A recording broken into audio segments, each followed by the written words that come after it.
ഡിപെൻഡബിലിറ്റിയുടെ നാലാമത്തെ പോയിന്റ് ആണ് safety critical system എന്താണെന്നുള്ളത്. എന്താണ് safety critical system? Safety critical systems are the systems where it is essential that system operation is always safe. That is, the system should never damage people or the system environment even if the system failure.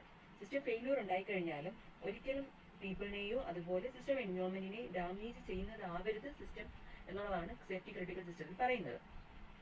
അതിന്റെ example ആയിട്ട് പറയുന്നത് monitoring system in aircraft, process control system in chemical, pharmaceutical plants and automobile control system. Hardware control of safety critical system is simple to implement and analysis than software control. ഒരു ഒരു hardware കൺട്രോളിനേക്കാളും more complex ആണ് ഒരു software control safety critical സിസ്റ്റത്തിൽ develop ചെയ്യുക എന്നുള്ളത്.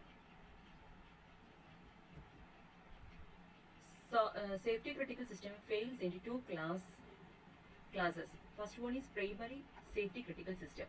എന്താണ് primary safety critical system? Safety critical system രണ്ട് രീതിയിൽ ഫെയിൽ ആവാം. ഒന്നെന്ന് പറയുന്നത് പ്രൈമറി സേഫ്റ്റി ക്രിട്ടിക്കൽ സോഫ്റ്റ്വെയർ എന്താണ് എന്നുള്ളതാണ്. This software that is embedded as A control in A system. Malfunctioning of such software can cause a hardware malfunction which result in human injury or environment damage.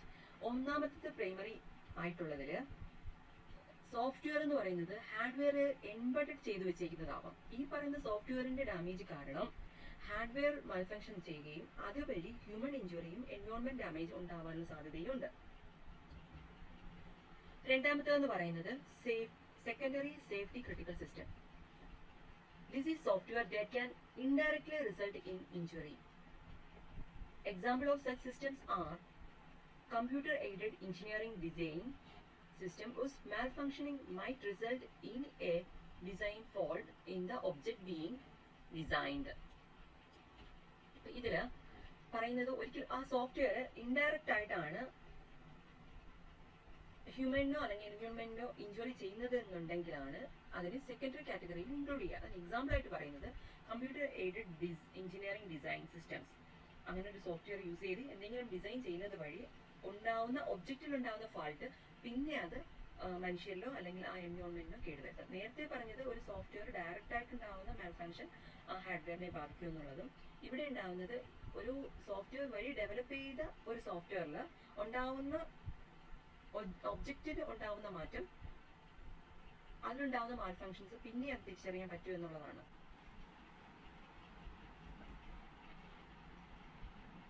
Never be 100% certain that a software system is fault free and fault tolerant. There are several other reasons why these software systems that are reliable are not necessarily safety. എപ്പോഴും നമുക്ക് എല്ലാ സിസ്റ്റവും 100% fault free fault tolerant ആണെന്ന് പറയാൻ പറ്റത്തില്ല. പറയാനുള്ള കാരണം reasons എന്ന് പറയുന്നത് ഈ താഴെ പറയുന്നതാണ്.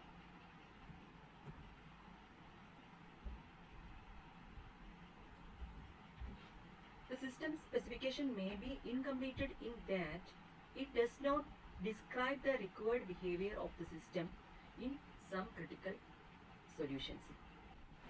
സിമ്പിളായിട്ട് പറഞ്ഞു കഴിഞ്ഞാൽ സിസ്റ്റം റിക്വയർമെന്റ് കംപ്ലീറ്റ് ആവാതെ ചെയ്തെടുക്കുന്ന സിസ്റ്റംസ് ഒരിക്കലും ഫോൾട്ട് ഫ്രീയോ ഫോൾട്ട് ടോളറന്റോ ആയിരിക്കില്ല. നമുക്കത് ഗ്യാരണ്ടി പറയാൻ പറ്റത്തില്ല ഈ ഒരു സിസ്റ്റം സേഫ്റ്റി ആയിട്ടുള്ളതാണെന്ന്.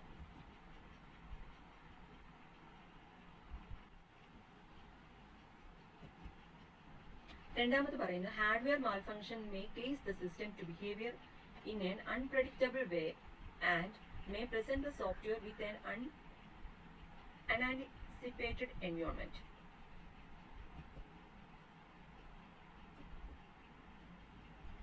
ഹാർഡ്വെയർ എന്തെങ്കിലും രീതിയിലുള്ള മാൽഫങ്ഷൻസ് ഉണ്ടെന്നുണ്ടെങ്കിൽ അൺപ്രഡിക്റ്റബിൾ ആയിട്ടുള്ള രീതിയിലായിരിക്കും സിസ്റ്റം ബിഹേവ് ചെയ്യുന്നത്. അത് നമുക്ക് പ്രെഡിക്റ്റ് ചെയ്യാൻ പറ്റത്തില്ല. അതുപോലെ തന്നെ സോഫ്റ്റ്വെയർസ് അൺഎക്സ്പെക്റ്റഡ് ആയിട്ടുള്ള സിറ്റുവേഷൻസിലാണ് വർക്ക് ചെയ്യുന്നുണ്ടെങ്കിലും ചിലപ്പം നമുക്ക് പ്രെഡിക്റ്റ് ചെയ്യാൻ പറ്റാത്ത റിസൾട്ട് ആയിരിക്കും ഉണ്ടാവുക. അതുവഴിയും നമുക്ക് ഒരിക്കലും ഫോൾട്ട് ടോളറേറ്റും ഫോൾട്ട് ഫ്രീയും ആണ് സിസ്റ്റം എന്ന് പറയാൻ പറ്റില്ല.